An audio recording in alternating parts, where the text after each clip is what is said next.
Hey everyone, Maurice here, and I hope everyone had a great Thanksgiving holiday break. I ended up going back home and visited family. It was just a great break, and I was thinking about this laser machine the entire the entire weekend, and I finally got home and I figured, I'll just play around with it today and just see what I can do with it. I really wanted to use some more AI tools and just see exactly how I can use different images from very simple to complex. And there's some things that really do help try to get to the end product that you want. But again, I'm using Adobe Firefly. I noticed something. They have a text to vector feature that they're experimenting with. I'm really excited about that. But what I ended up doing is just the text to image. I wanted to find something really simple, something black and white that I can vectorize in Adobe Illustrator. Very simple. Get it onto the machine, and ended up making a kind of a plaque for my wife that she can hang up at her school. She's been asking for it for a while, and I figured I'd probably better get it done now before I keep putting it off. But I found the image that I wanted. I was able to save it in, and then I ingested that directly into Adobe Illustrator. And again, there's free tools out there. You don't have to use Adobe products. I just like to use Adobe. But what I'm going to do is I'm going to use the image trace feature. And what this does, it will convert this image into a vector file. And then I can go in there and I can edit it a little bit further. I ended up deleting that white background. What I didn't do was regroup everything. And when I ingested this into the xTool Creative Studio, it was kind of funky and it didn't burn well. And there was multiple different layers and I didn't notice it at the time. But lesson learned, and I made the correction, notated it, and just continued to move on. Once I got this into xTool Creative Studio, I noticed that the file was just a little bit funky, and again, that's just because I didn't regroup all of this stuff together. But it ingested the way I expected it to, other than those little boxes, and I ended up making that correction later on, and got some pretty decent results. But again, you don't have to use Adobe. I'll leave links in the description on different free AI tools that you can vectorize, you can do dithering, you can do a whole laundry list of different things to get some type of image that you can actually use and continue to use over time.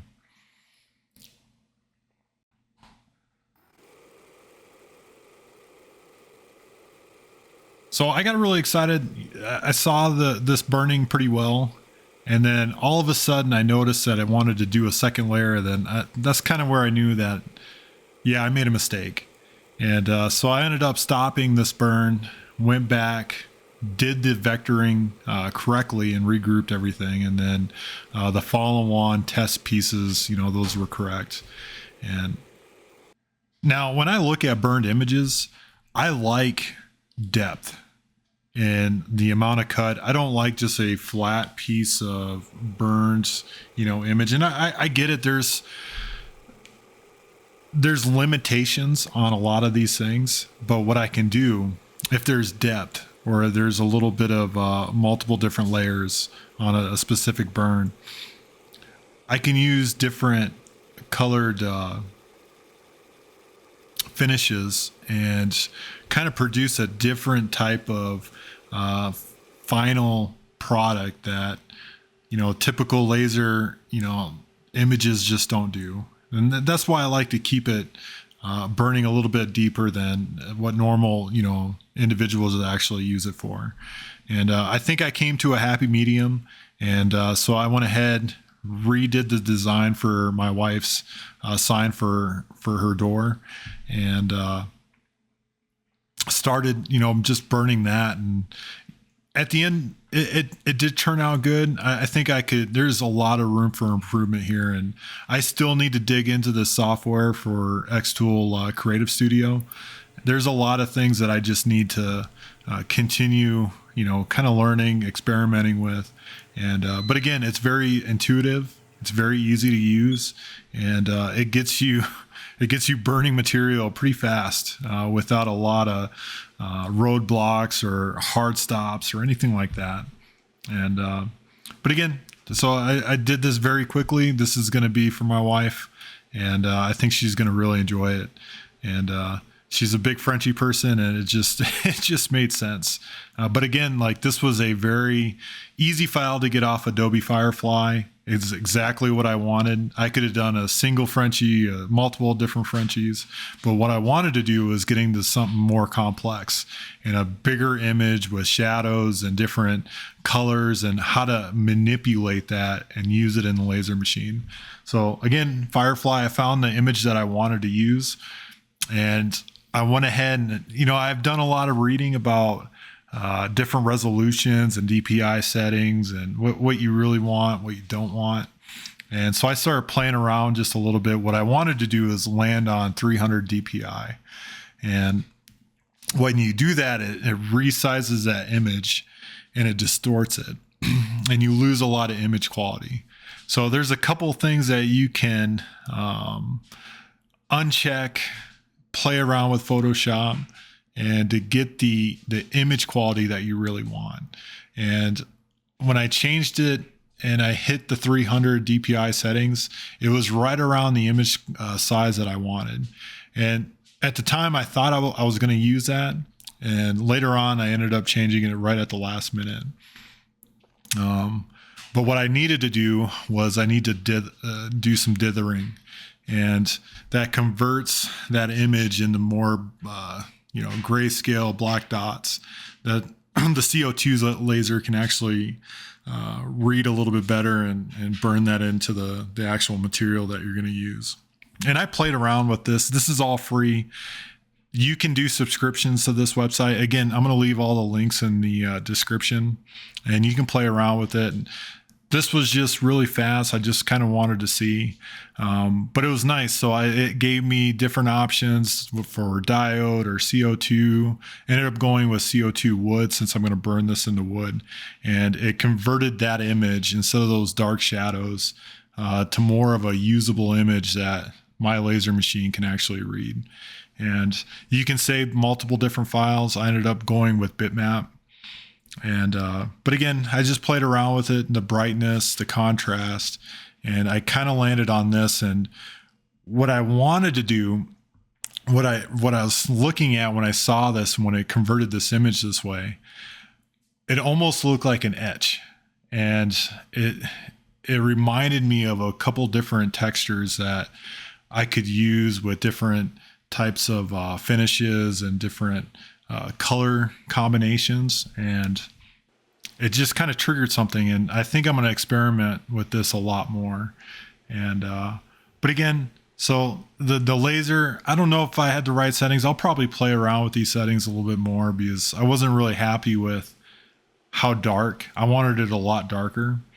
But what I noticed, especially when you see this for the bow tie, there was a shadow on the left side of that bow tie, and it didn't burn very well, and it ended up being too dark. And but again, it's just playing around with the image. That was a complex image, and so I wanted to just kind of play around. I ended up dyeing some sanding sealer to get it darker. I think I used mahogany. And I just wanted to see, how dark I could get it and then bring the highlights back out. Kind of like an etched plate. And it actually turned out pretty good, and I was kind of happy with it. And but again, this is all just experimenting and playing around. I'm not losing any material out of this. I think this is going to pay dividends in the end. And but again, xTool, it did exactly what I wanted it to do. I was expecting this image to come out this way, and it did not let me down. This is exactly what I wanted to see.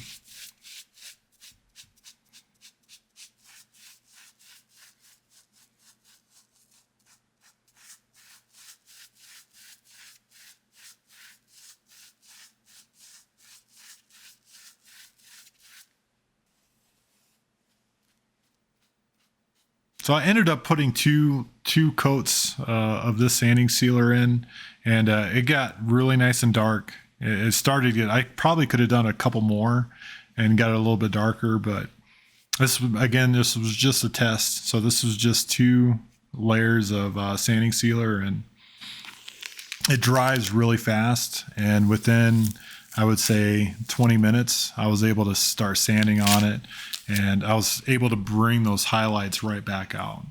And I was extremely happy with the image quality. And again, so it's just playing around with it. I can see a whole laundry list of different colors that would go in this to stain the wood, and it would build that image out a lot easier. And I really liked it, and the texture was really cool. And this was all, just first time use, just playing around, and I actually really like it. And yeah, there's a lot of different powerful tools out there. You just got to go out there, experiment with it, and try to find something that will fit your need. But hey, that's it. And appreciate you guys watching. If you have any questions, put them in the comments and I'll try to answer them. All right. Thanks, guys.